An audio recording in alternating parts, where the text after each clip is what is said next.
Hello, everyone. So today I figured we would talk about state management in Tauri, and I spent most of the day today just writing an article about it because this is one of those topics where, since the Tauri documentation is sadly lacking on details about how state management functions in Tauri, I kind of had to make the content myself this time. But it's probably fine. I've tried to make it as fleshed out as you would need to get a good, solid understanding of what a state is, how to use it, when to use it, and yeah. Without further ado, let's get into it. So this is the article I've written on HackMD. You can go into the description of the video to find a link to it if you want to read it yourself. Otherwise, I will go through the entire document. So, Tauri concept, state management. So, how do we use a Tauri state, and what is it exactly? What it is exactly isn't covered very well in the current documentation. What is a state? A state is any data structure you create in Rust with the goal of storing data for the duration of your application's runtime. Using a state can get very easy access to the value both in commands as well as anywhere you have access to an app handle.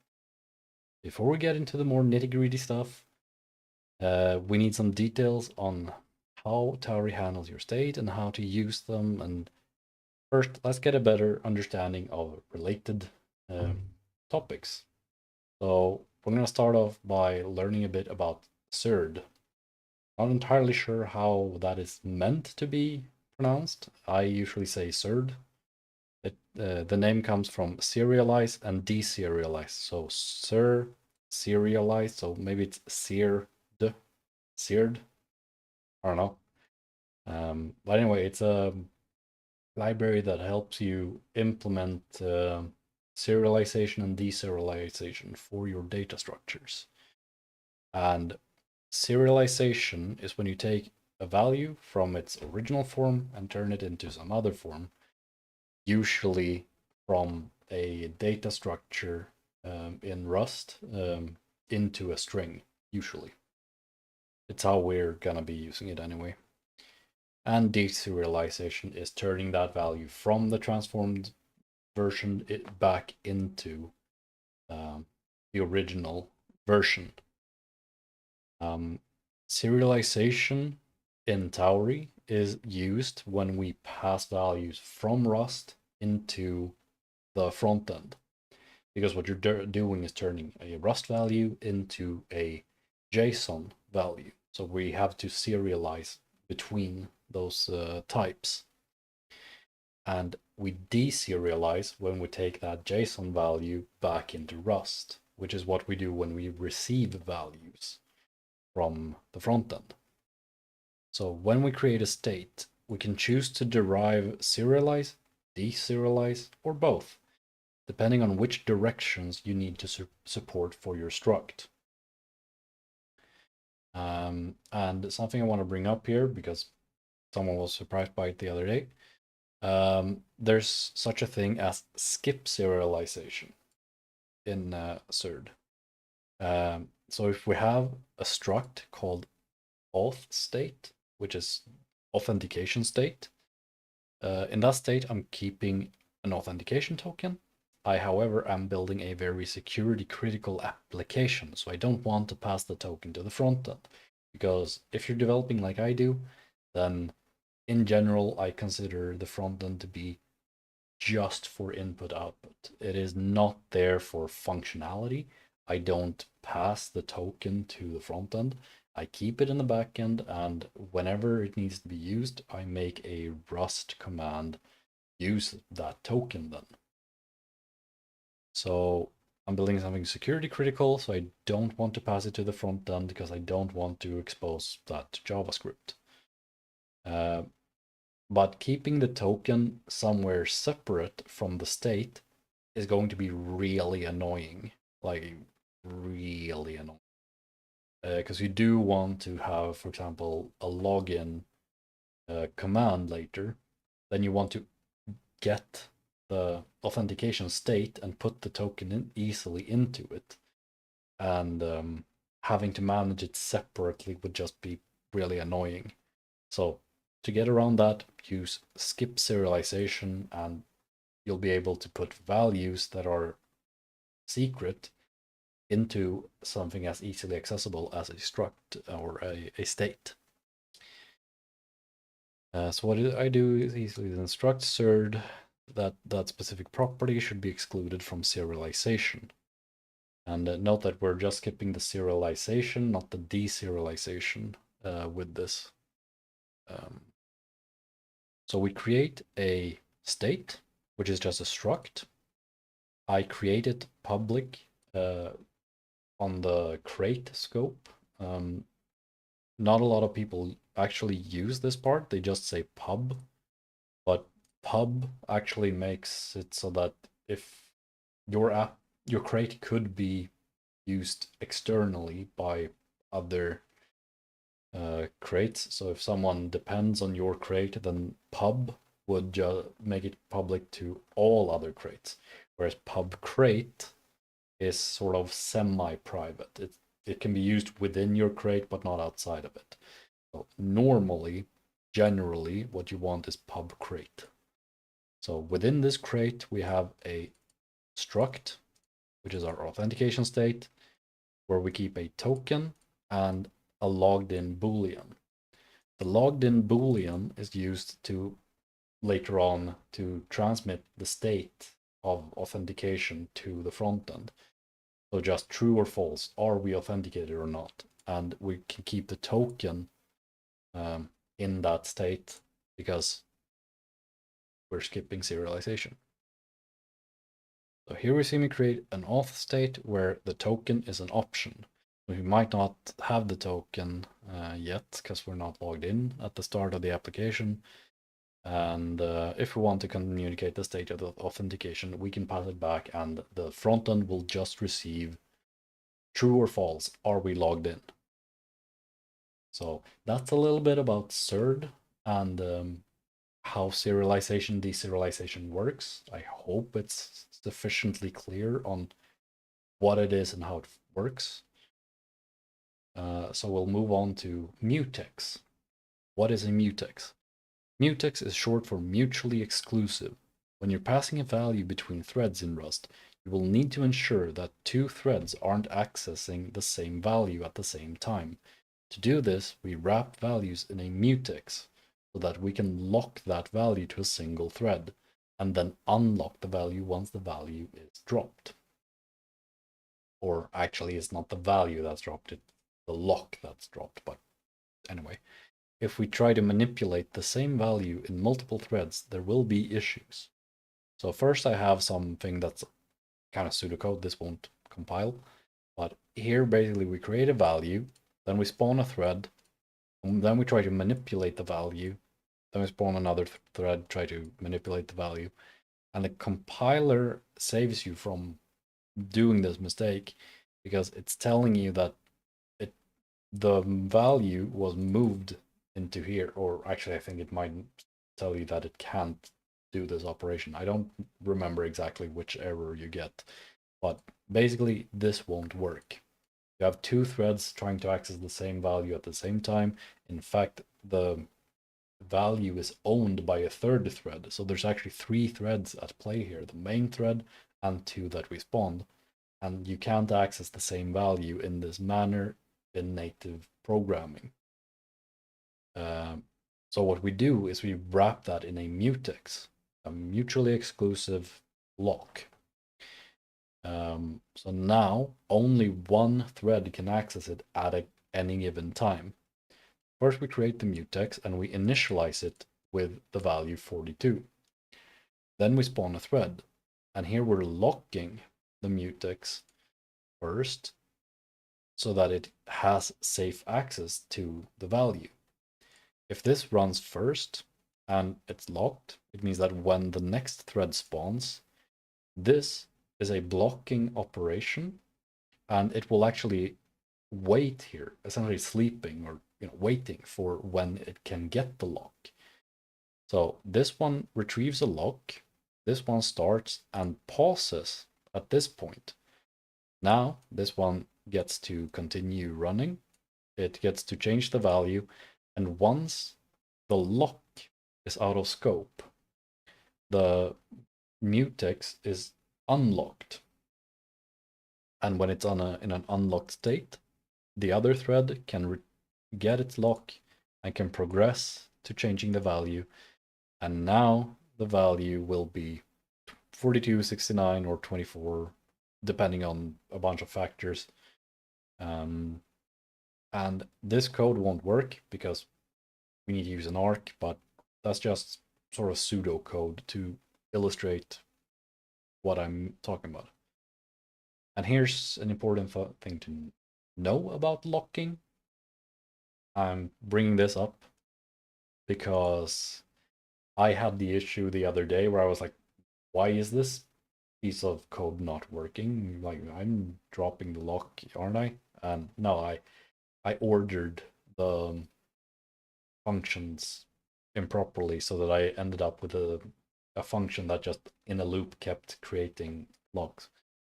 And what I did was essentially what we have here, namely that I was creating a lock, then I slept the function for the thread. And what happens is this creates a lock, but it doesn't drop it until it exits that scope. So we create the lock, it sleeps for a second, and then it drops it, only to immediately go back to the start of the loop and create another lock. So effectively, the value is in a perpetual lock state. So if we just reorganize this, we sleep first and then lock it, well, now it's only locked for the duration we actually use it. So it's immediately dropped, meaning that for that 1 second wait or sleep, we're actually keeping the mutex unlocked so that another thread could work on it. And this also does not lock forever because we're manually dropping the value. Don't be afraid of dropping values manually like this, by the way. I just noticed I'm missing a semicolon at the end, but regardless. Dropping values is perfectly fine. It's just, for the most part, unnecessary to do, and you've probably organized it wrong if you have to do it. But in this case, it is a perfectly valid thing to do because we need to drop the lock before we can do something else. But I would probably just go with having the sleep before instead of after. So then a user asked me as well about async versus synchronous mutex, because we provide an asynchronous mutex in Tauri. And if you know me, you know that I'm all about async programming. You should always do everything asynchronous. But in this case, it's a matter of it kind of being just worse. And in fact, what Tauri provides you with is just a re-exported TOC.io mutex.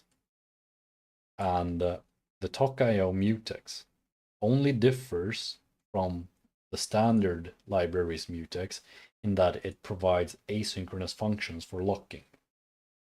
Now, this comes with the limitation that, one, you need to run that within an asynchronous function. Otherwise, two, you can't use the await function. And you use await then instead of something like a question mark in order to resolve that lock. So using the async variant is more costly performance-wise because you're using an asynchronous function. There's a bit of overhead. There's thread management involved, and it's generally speaking not necessary to use. This quote is directly from Talk.io. This is Talk.io themselves saying that, contrary to popular belief, it is okay and often preferred to use the ordinary mutex from the standard library in asynchronous code. And then a bit later, the primary use case for an async mutex is to provide shared mutable access to I/O resources such as a database connection. Meaning that there is a use case for it, but normally you should be using the regular mutex. Then they continue. Additionally, when you do want shared access to an I/O resource, it is often better to spawn a task to manage the I/O resource and to use message passing to communicate with the task. I won't cover message passing here now, even though maybe I should. But use something like MSPC, like inter-process communication or inter-thread communication, in order to then communicate with a thread managing an I/O task. That is what they recommend. You can use an async mutex to do that sort of thing, but Talk.io themselves say that it's probably better you do it in another way.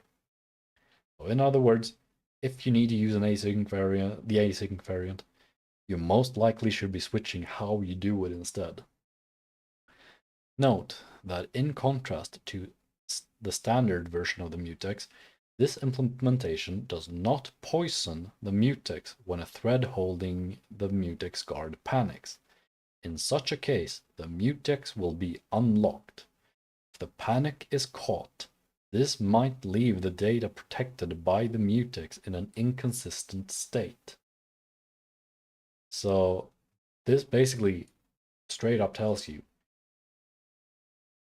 there are situations, albeit few, when the data the mutex protects might be in a bad state if you use the async variant. So when you do programming in general and something can give you an error, you want it to give you an error. And they're telling you here, there are situations where we don't give you an error. We just sort of unlock it and you could be fed a bad value. And for that reason as well, the standard version is just better because we want the error. Errors are good. We want to be capable of resolving the event where, oh, we have a bad value in here. Standard variant tells you that there's a bad value, whereas the Talk.io version just unlocks it and you could have a bad value inside. So that's bad. So for all these reasons, use the standard mutex, not the async for mutex, because if you need it, if you need the async version, I can pretty much guarantee you that you can change your approach to the problem at hand, and you will be able to do it differently, and you can skip the async version. What is an arc? An arc is a reference counter. Normally in Rust, values exist only in one place at one time.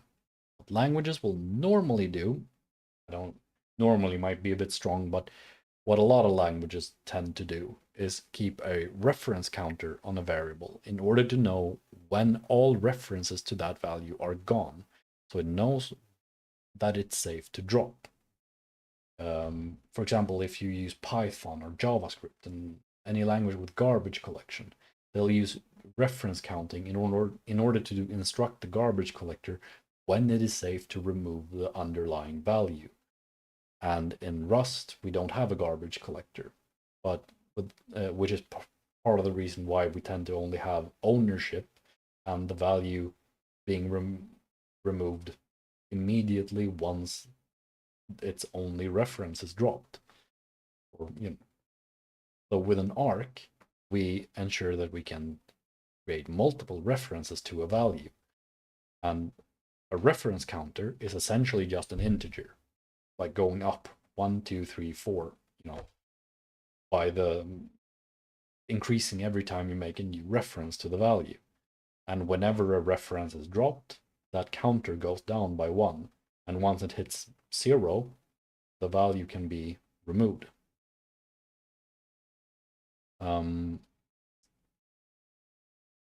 So using an arc, you can create a reference counter for your variable, allowing you to create more references to the same value, so the original reference value doesn't get cleaned up. So if we look at the example from before with the mutex and add an arc to it. So we create a mutex, this time wrapped in an arc. Then we create a new reference to it. So first we have the original value, we have one reference to it. Then we arc that once. Now we have two references to it. Then we create a new thread. In here, we can move that arced value into the loop or into the closure. So this function now owns the arc mutex, right? So what we did before, the reason it wouldn't work is because we're moving the mutex into the closure. Now instead we're moving the arced mutex into this closure. This ensures that we're doing it in a safe manner. We're allowed to move an arc in this manner. And then we can lock that. The lock is the mutex within. We unwrap that just because we can. And now we can set the value within it. And once this goes out of scope, we have two references. This goes back to one reference now because it's -1 reference. We're still in the main loop here, so we still have that primary reference. So the value is still alive. Then we create another reference. Now we're back to two references. Then we create a thread. We do the same operation as before, and then we remove that reference. So we're back to one reference, and we had three originally created, like 1, 2, 3, then -1, -1, and the original value going out of scope is the third. So 3 minus 3 is 0. Therefore, the value gets dropped. This might have seemed a bit, weird, but I hope that after a bit of explaining like this, that you get an appreciation for why this is the case, how it works. And it might seem weird, but it makes sense, I hope. Do we have to use an arc mutex and then whatever our state is? The arc allows us to get a reference to a value across threads, and a mutex gives us the ability to access that value in a thread-safe manner using locking. However, the state itself that Tauri provides gives us something very close to what arc gives us. So why did we even bother going over what an arc is? Well, because if you create a state that needs to be accessed and manipulated anywhere that Tauri can't provide it to easily, then we would need to create the arc ourselves. So in most cases, if you don't have an advanced use case, you may very well just get away with creating a mutex, just the mutex for your state. But an example of a case where you would create an arc is when you are spawning a separate thread for your state and need to handle it in a non-Tauri manner.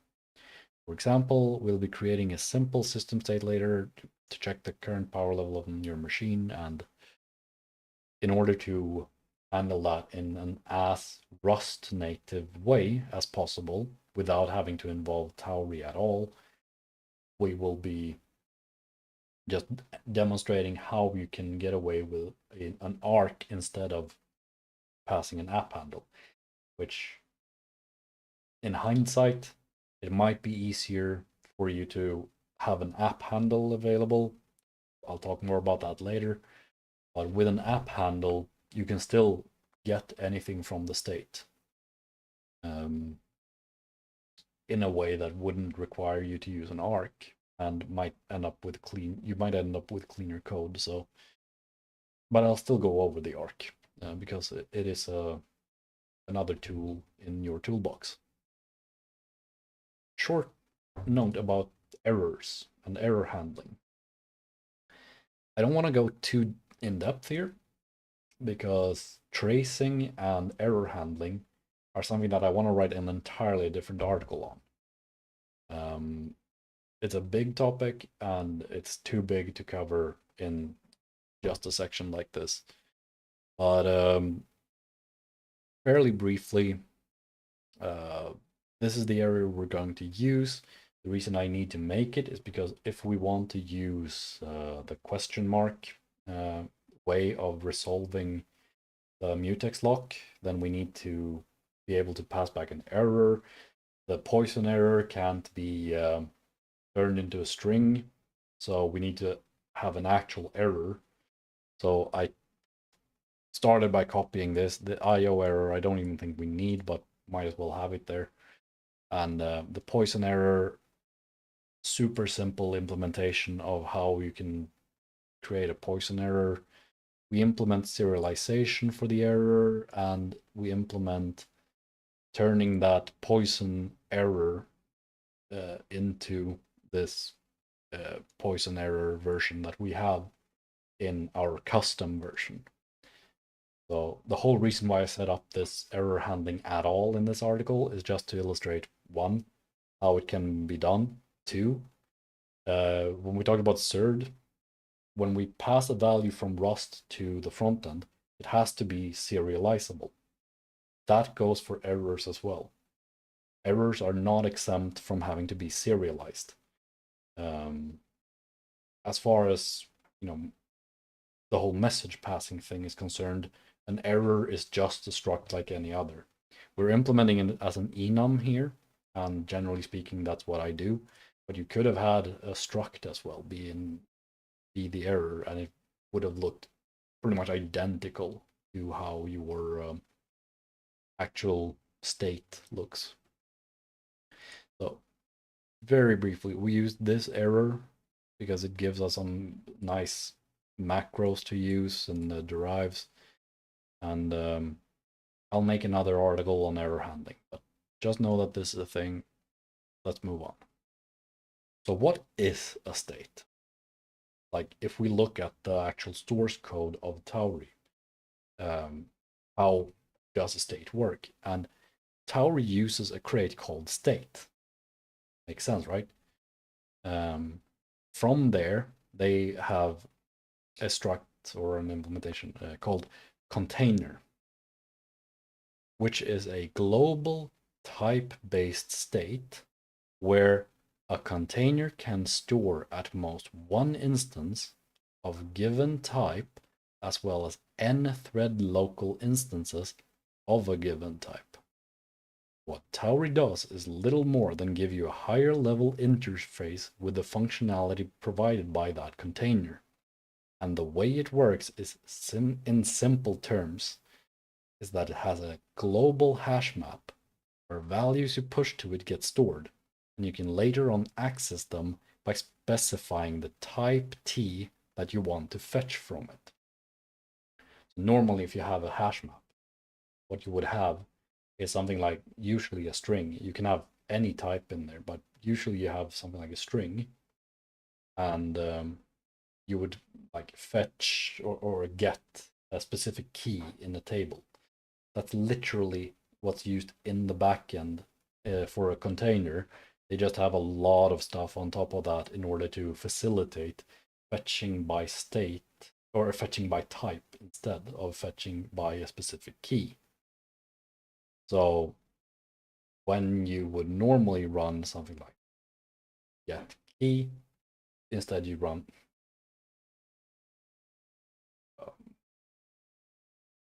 I'll show you this later, but normally you would have a hash map and you would get key.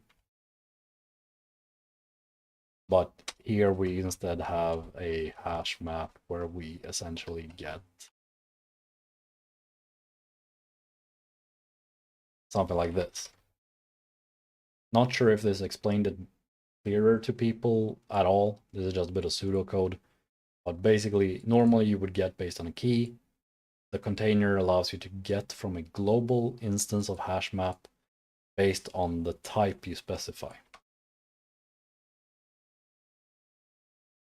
That is what goes on in the back end of what Tauri uses. And so you can think of a state as just you have to manage it first because it has to be pushed to the hash map. And then when you fetch it, you're specifying the type to fetch instead of specifying a specific key in the hash map. So essentially, high-level access to a hash map based on types instead of keys. So managing a state. What does it mean to manage a state? Well, as we just talked about a little bit, managing a state is essentially just pushing to that hash map. So now we have a better understanding for what a state is and some related technologies. Let's look at something a bit more practical. We're going to focus on my example of an auth state, since it's most likely the most commonly needed state for any project. And this is the same state we had earlier. We're implementing default for it. You don't have to do it this way. You could just implement and then make new and manually, but this is a very rusty way of providing default values for your structs. Then all we have to do is you have your Tauri instance, which, quick note for anyone who ever has created multiple Tauri builders, there should only be one. And we just call manage, and we create a mutex that wraps our state. And we're done. Tauri is now managing that value. And it will have the type mutex auth state.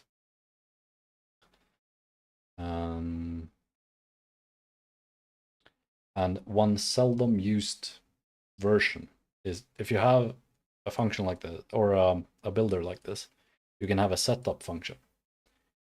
And with an app, I don't have to give you an app handle before. You could just run app.manage. But I give you an app handle here just to illustrate the fact that actually, if you just have an app handle, you can run manage. Because as I said before, in the backend, what goes on is essentially just pushing to a hash map. All that Tauri requires is that you at some point manage it before you get it. So if you decide to pass an app handle to somewhere else, you can just keep running manage on it and it'll keep pushing to that hash map. But since the hash map is unique based on type, only the first version you manage will be the version that's actually registered. So you should only ever push once, and since you always should at least know beforehand the types that need to be managed. Like I'm sure you can think of an instance where you would have a type that you don't know at at the setup stage. There are such instances, by the way, as you can see here. The fact that you can run it like this means that you could push something that you don't know at setup time. But generally speaking, you would know it at setup time. And if you can register it immediately, that's better because it is unique. And it's better that you register it and then manipulate it than that you rely on pushing it later on in, say, a command. A command should get the state and manipulate it, not manage it generally. Remember that any value you tell Tauri to manage is essentially just high-level access to the globally stored hash map. There is not much magic to it. You're pushing a value to a hash map. And you can push them later. Important note, if you tell Tauri to manage multiple states of the same type T, only the first one registered will be later on retrieved. As I said before, the underlying technology behind this only allows you to have one instance of any given type. And that makes a lot of sense as well, because if you're fetching based on type, then that is the key you're fetching. So you couldn't really have multiple of the same type because you're fetching based on key, based on type. So now that we know how to register a state, manage it. Let's look at accessing it. How can we get the state? And there's two main ways you do it. It's command and through the app handle. In a command, we would create just a variable and then state and then whatever type you have. And that's it. That's the beauty of Tauri in this case, because we are able to, in a very simple manner, just immediately get it. The Tauri command will find that you're getting a state and will handle getting that for you. So you will get the state mutex here directly. You don't have to get an app handle. You don't have to do any weird global variables and whatnot. This is literally all the code you need to do in order to access it. As I mentioned in here as well, the reason we have to specify this part is because I'm using an async function. If you remove the async part, you could skip specifying the lifetime. And if you don't know how lifetimes work in Tauri or in Rust, don't worry too much about it. Just know that this is the sort of thing that you need to add if you want to use an async function, which you do because you're a good developer. You use async functions whenever possible, except in the case of the async mutex. And any async function you make has to return a result, which also makes sense in this case because we're using a state, a mutex that locks. The lock returns a result, which means that the function that we are using should also return a result, at least in general, because we want to propagate that error upwards. In this case, we want to propagate it up to the front end. So that's what this does really. It knows that state mutex lock returns a result. This takes that error that it gets, if it gets one, and runs into. Into in this case is into error, and thanks to us earlier on implementing from poison error to error, it can easily convert between them, and therefore this syntax is not just simpler, shorter, nicer than running unwrap, but it also won't panic in the same way. This way, we properly get it to an error that we can manage. You're a good programmer if you use the question mark. You're not as good a programmer in my book if you use unwrap on a result. Never unwrap a result. Things that return results for a reason. Handle the result, don't unwrap it. Because that one time in a million, your program will crash instead of working. Only unwrap a result if you actually know what you're doing, which in most cases I will say you do not know what you're doing. And if you want to get a value from a result and you don't know how to use the question mark notation, match it. Match the result instead. Don't unwrap it. Anyway, continuing. We can get the state into the command by simply specifying its type. And yeah, we get the state. We can manipulate the value held within because we locked it. We return the state. We have to clone the state because message passing reasons. And that's why we derive a clone as well for the state, by the way. And when we pass it back in this way, as a result of state, we have implemented serialization, where we skip serializing the token. Therefore, the return value to the front end for this will be an object with just logged in true. I'll show this later, don't worry.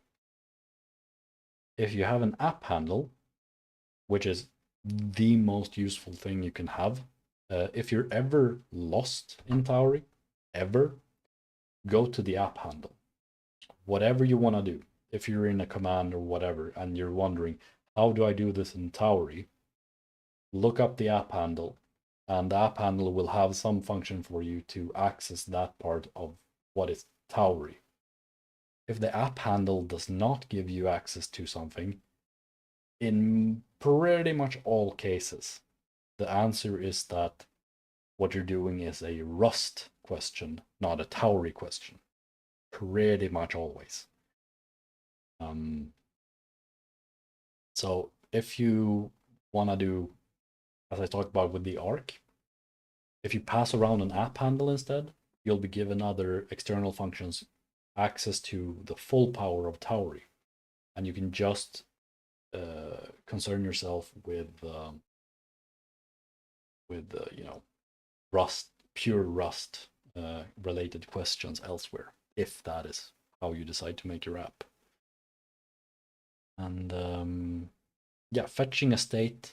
There's a state function in an app handle, and this is the notation in Rust for specifying type T of that function that gets ran. So this is how we do the whole thing, generic type T that you could get from the hash map that we talked about. When you do app state calling that, this specifies what that type T is for the function call. So if that syntax is new to you, just know that this is how we specify type T for a function call. I've seen some crates implement this sort of behavior, but it feels like a lesser known functionality in Rust. It's really useful, honestly. And we don't have morphism in Rust. We don't have values turning into other values as such.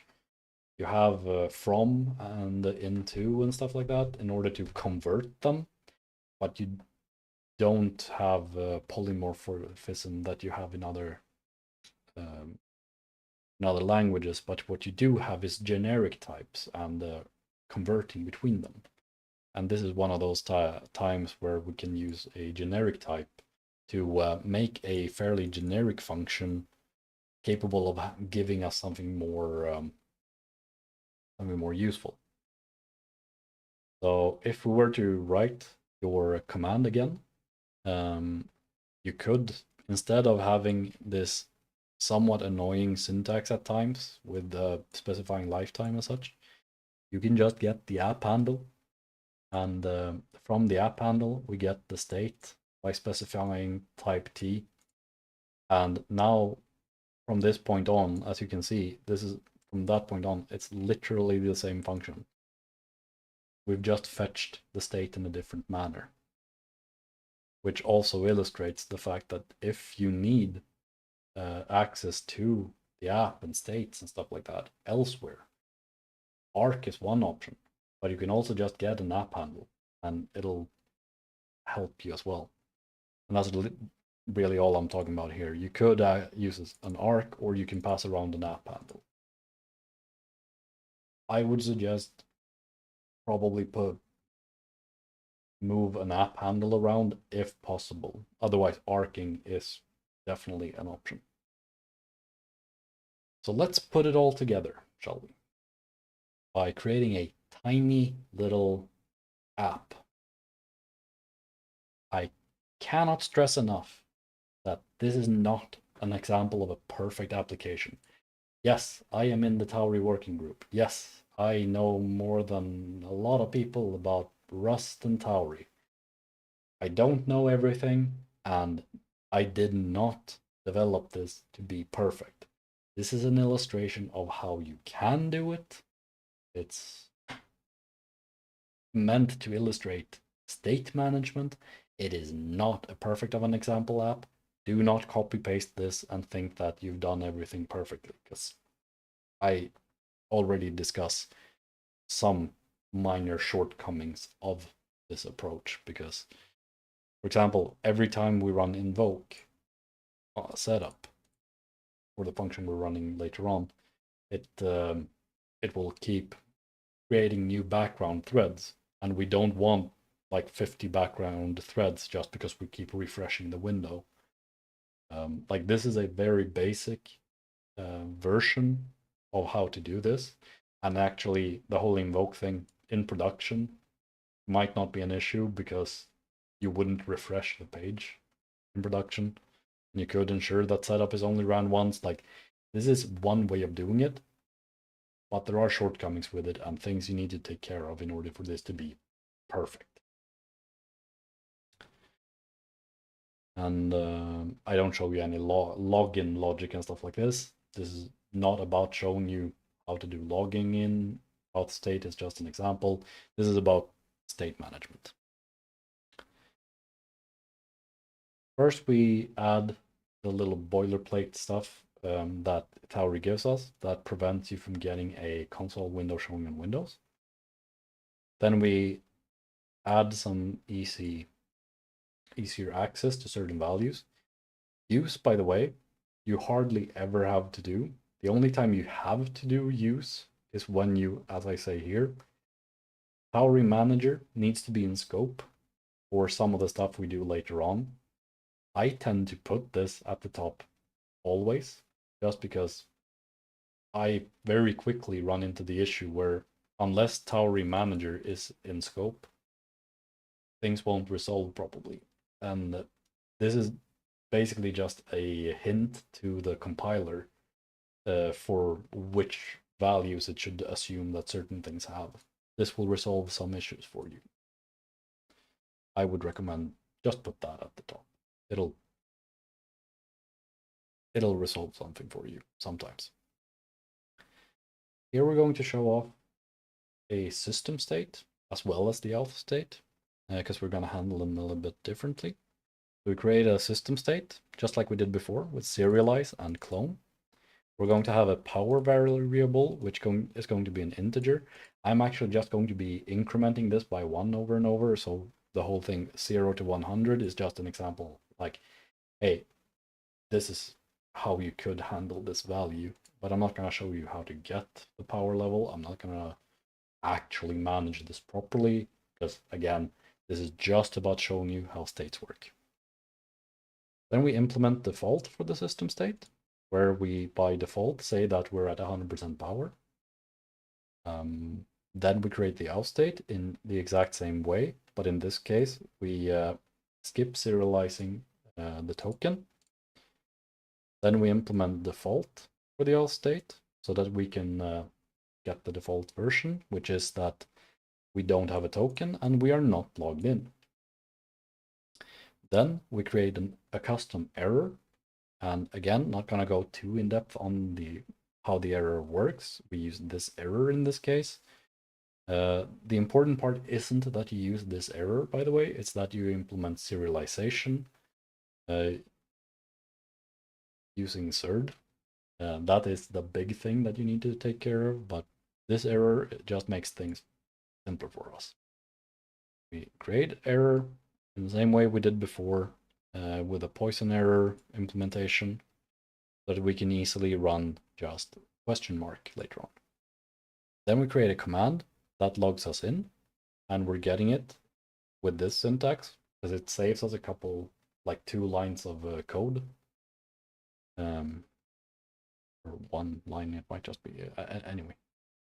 We save a bit of code by accessing it in this manner, and we're going to return the auth state and an error. And then we create a function for logging out, which is literally the same function, but instead of true, we set it to false.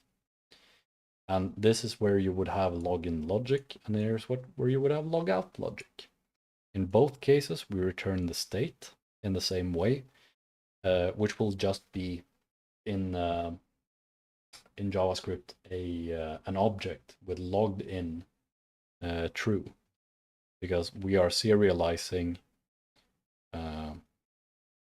We're only serializing the logged in value, so this will turn into an object in JavaScript with logged in being false. Then we have a setup function, which again, there are shortcomings of this approach. And we're using an arc mutex in this case, just because of how I do things later. And this is a way that you can set up synchronizing the state with back and front end. And you would set up something like this for your states if you need to synchronize them. For the most part, I don't bother with synchronizing. I can usually just run commands to get things. Like login gives us a boolean true, and I can make a command later instead of setting up message passing and events, because there are specific points in time when it's relevant to get the login state, such as navigating a page.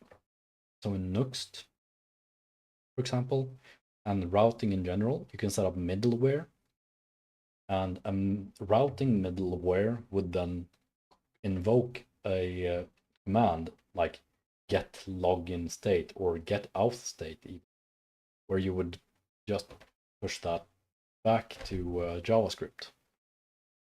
So generally speaking, I don't set up this kind of synchronization. I just wanted to illustrate how you can do it if you feel that it's something that your app needs.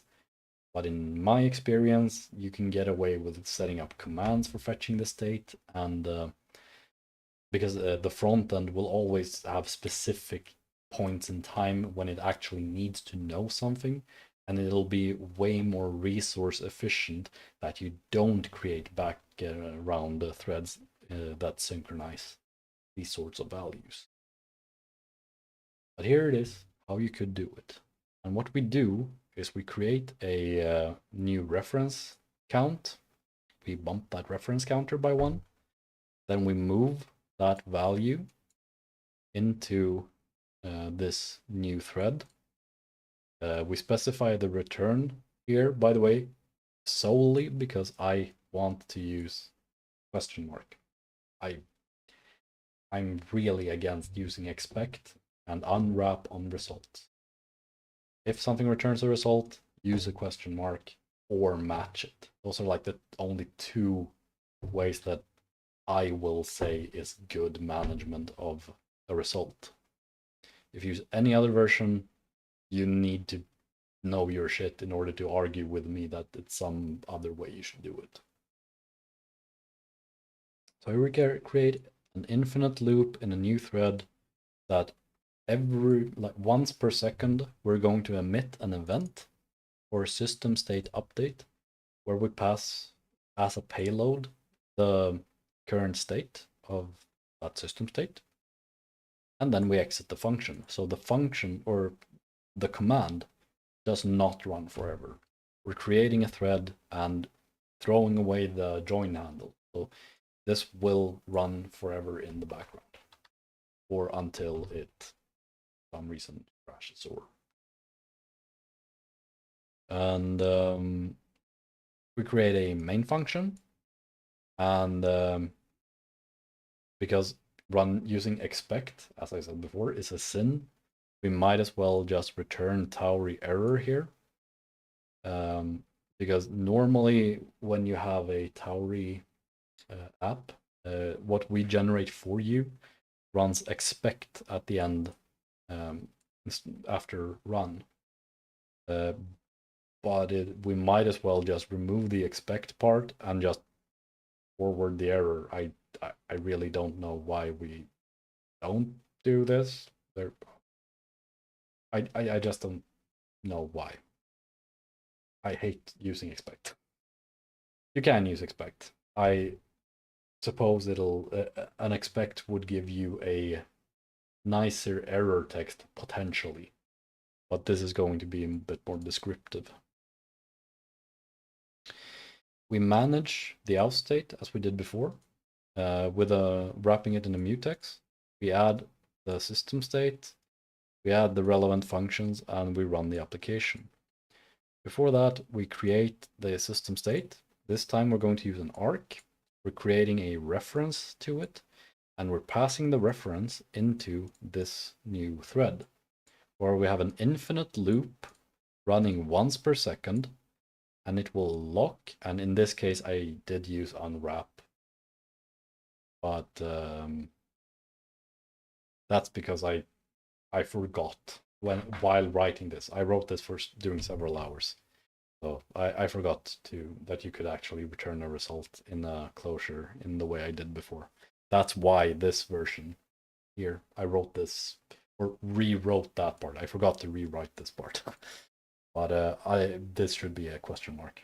Regardless, we're just once per iteration, once per second, we're incrementing power by 1. And we're just doing it that way because I just want to show you some output. And the fact that it actually does work with manipulating the state. If you're new to me, Nuxt is my chosen front-end framework. And this is a very basic app.view file that you could have. It would be like this for all of Vue. And if you read this part, this is just regular JavaScript with a bit of structure for how you do it in Vue. And it should be pretty easy for you to translate this into whatever framework you're using. The important thing here to note is that we have an asynchronous mounted function. This runs immediately. This is kind of like on ready or document DOM loaded, whatever. The same type of sort of things are ready to run hook that we have. Async here is used to make sure that this is an asynchronous function, because as good developers, we are going to use async and await. We don't use promise with then and catch. We do use promises, but we use async and await instead of then and catch. And what we do immediately, we just for convenience, we create a reference to self. This is just purely how I do it in Vue. Really useful. Const self equals this to manage which context you're referencing, because within this function, this would have referenced the context for the function, which wouldn't be the proper context, because in Vue, self gives you access to data, for example. Bit of Vue terminology, I know, but pretty simple stuff to translate into something else. Here we get the event payload, and the event payload will be whatever the system state is. And after we create the listener, we invoke setup. Unlisten is something we save to data, so that we can later on, before dismounting, cancel that listener. If we don't do this part with registering unlisten and running it before we exit the component, which again, whatever framework you have, that still applies. If you have a component that runs a listener, it has to unregister that listener at the end. So this needs to be called before your function or your component exits scope. So we invoke setup, and as long as this component is alive, it will keep listening, and once it's out of scope, we unlisten it. Great. So let's take a look at the example I made and what that looks like. So as you can see here, there might be some very minor differences, but this is essentially just copy-pasted the function I had elsewhere, or had in the article, and this is just a component where I added that part during testing for another thing. So if you ever see my project and find it printing WTF ever, that's usually me having added some temporary code to debugging and accidentally pushed it somewhere. Might happen, who knows? I tend to be good at removing it, but as you just saw, might miss it. Here we have our application starting. Dev server still loading. And here we can see exactly what I didn't want to show you. Namely, if you, that was the whole thing I talked about earlier. Every time we run invoke, we'll be creating another background thread. And I didn't want to show that part. So let's just rerun it. And there you go. 3, 4, 5, 6, 7. Once per second, the backend is sending the state. And from main RS, you can see the reason we get a new higher value each time is because we actually are once per second incrementing power. And that's really all there is to running a state and a background thread that manipulates the state. Let's skip invoking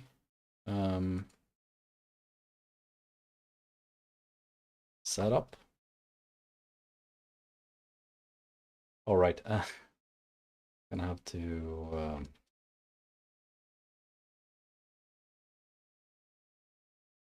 there we go. So the backend is actually still sending the events. We just stopped listening to them. But anyway, what I wanted to show you was that if we manually now run our login function,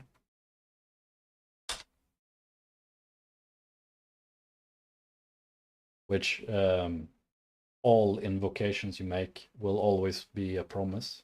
And with async await, we await it. That means we wait for it to be resolved so we get the underlying value. And this is what I talked about before. When we've implemented serialization for the auth struct, we get logged in true. But let's run log out instead. Now it's false. And as we can see with log in and log out, the reason it's true and false is because we've actually changed the value in the state. We can also here run get out state. We could skip this part and we can register that. So now get auth state. Actually, I just want to getting auth state. Rebuild one more time. Now check in here.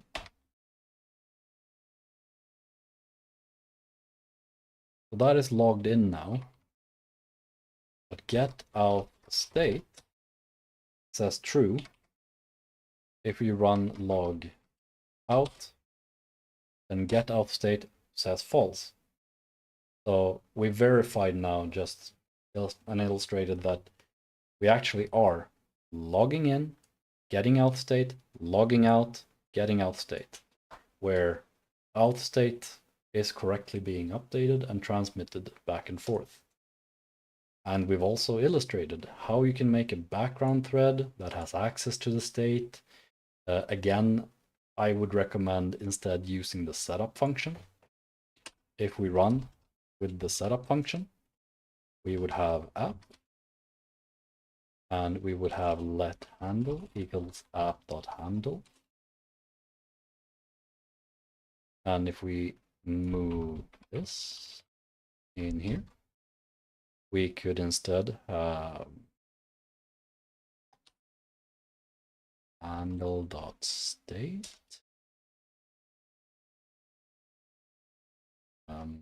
Utex system state. And that's because we need to return okay.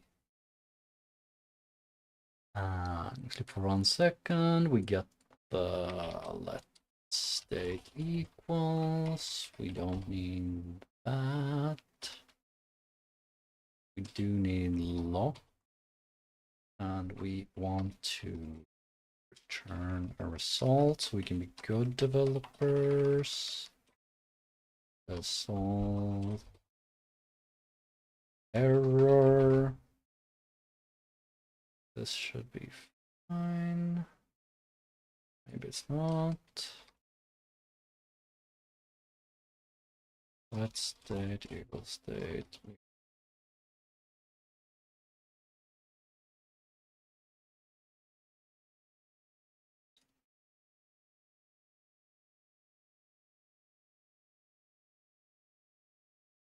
And here we're getting the state, which is why it complains about managing, because all we've managed so far has been an arced version.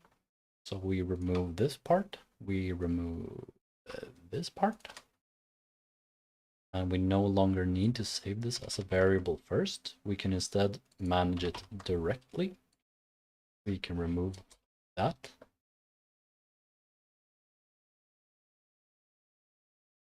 And now if we check, we're not getting anything. And this is because our setup function is getting an arc mutex, which means that if we want to update this, we could get app handle, and instead of getting the state like so, we can get the state like so.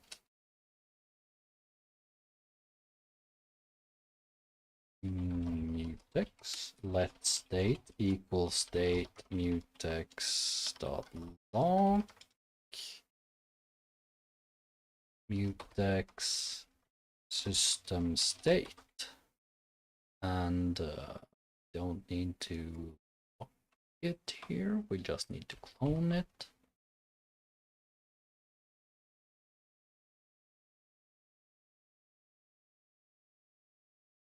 And if we go back to our front end, we will invoke that. And we will stop the unlisten.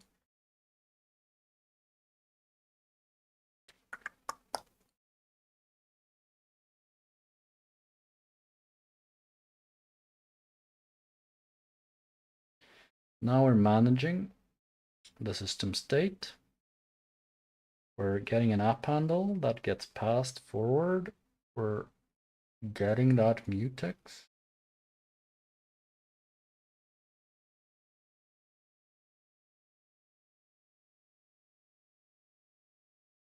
Why is it 109? Weird number.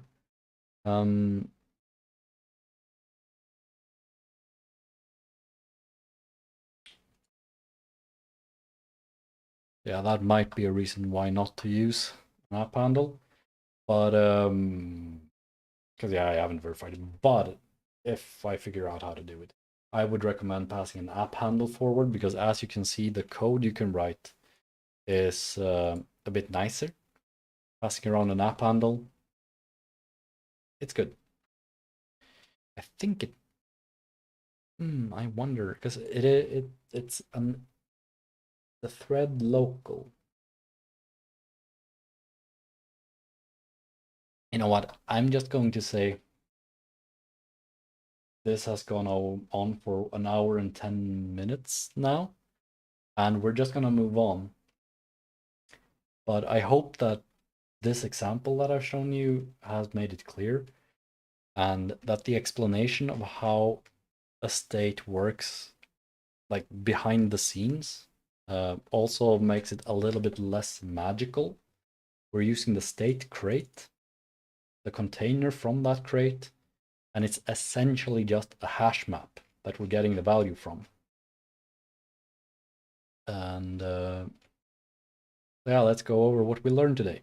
We learned that a Tauri state, it's a storage of variables that can be accessed based on type, where each type stored is unique on a first come, first serve basis. We can either access it in commands using magic or fetch it manually from an app handle. Generic type T. In Rust, we don't have polymorphism, but we do have generic types. Generic types can have any letters you want. It's just common practice to use the letter T. It's the same thing as using like I or N for looping. It's generic type T. It could have been generic type S. And in fact, when you make multiple generic types, which you sometimes might for functions, then you would use multiple letters for each generic type you need to implement. A mutex is mutually exclusive. For the longest time, I thought it was mutable exclusive, but no, it's mutually exclusive variable that allows variables to be accessed in a thread-safe manner. An async mutex is something that if you need to use it, you're probably doing something wrong. An arc is a reference counting mechanism in Rust that allows variables to continue living even when they go out of scope.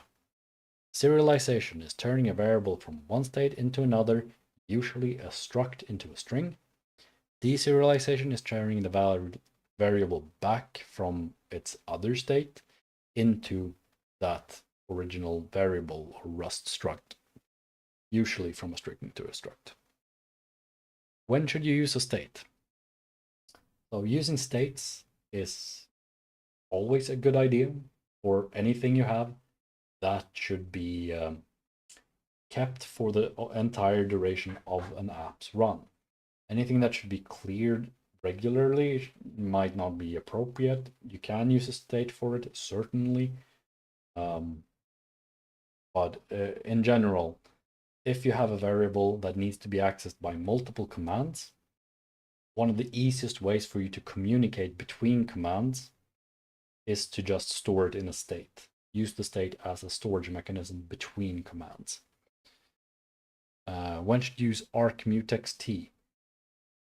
In general, just when you're doing something that isn't Tauri related. If you need to pass it forward, like I showed you earlier on, when we had the system state incrementing the power, you might want to use an arc, and you might have to use an arc. When should I be passing along an app handle for state management? Well, that's mainly about if you feel the app handle gives you everything you need, and if you figure out the state part that was messing up for me now, I'm not sure why. I don't have it's being too long. I don't have the energy to fix it right now on stream. But if you figure out how to fix it, an app handle is a very powerful tool for you to have. It gives you pretty much the full power of Tauri anywhere you have access to it. So yeah, use that. And I really don't have much else to show you today. That pretty much covers everything you need to know about state management in Rust or in Tauri. And if you have any questions, you can hit me up either on my social medias, or you can find me on Discord. I'm usually available like pretty much 24/7. I am very dedicated to the Tauri community right now. So without further ado, that was it. And thank you for watching, and have a great day. Bye.